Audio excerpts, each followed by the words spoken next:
1 in 4 children in the U.S. are depending on child support. Most of those payments are court-ordered, but our team found out of that millions of dollars, many still go unpaid in our state. WNCN Investigates' Jonathan Rodriguez joins us now with the story. Jonathan? Well, Sean, I talked to a lot of parents, and in most cases, this isn't money for toys or games or electronics. It's for food, clothes, school supplies, actual needs.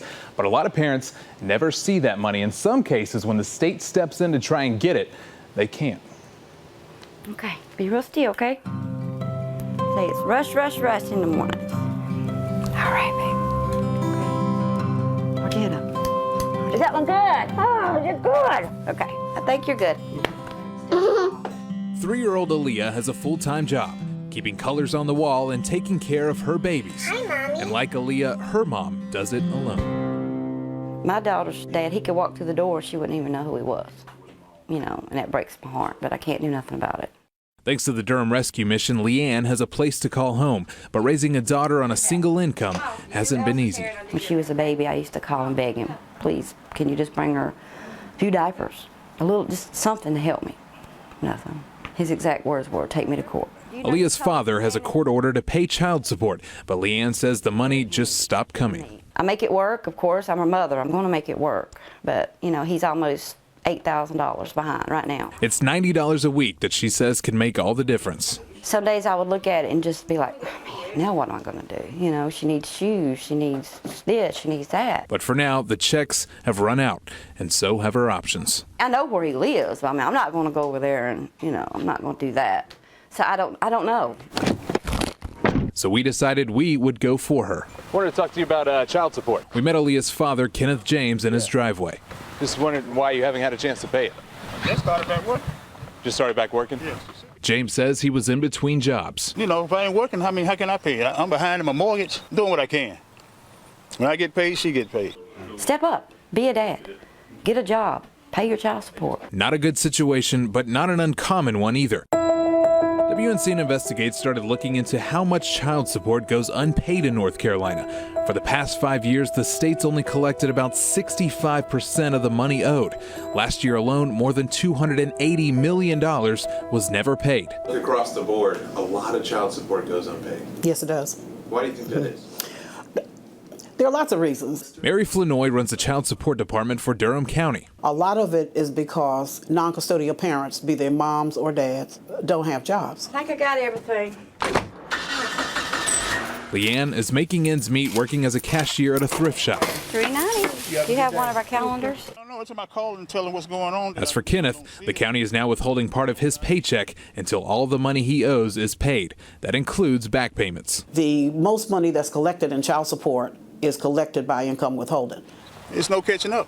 Not with the job I got. So you don't feel you should have to pay for the back payment? No. He owes the money. He owes the money.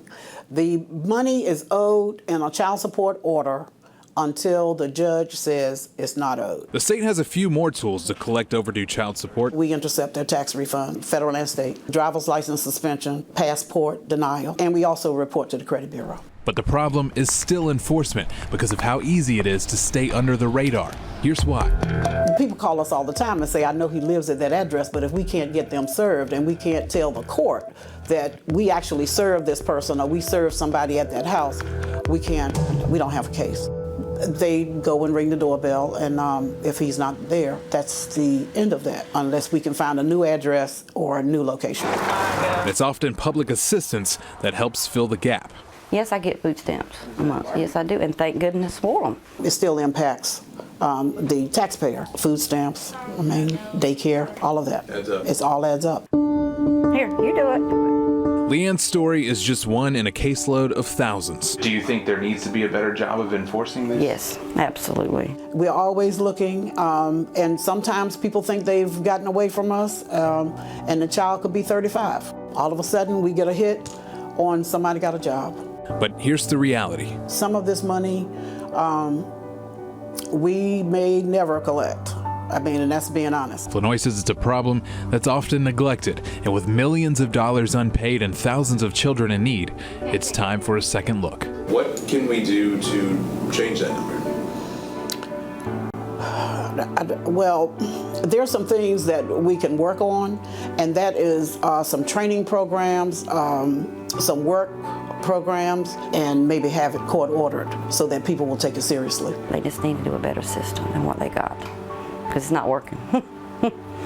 Not working.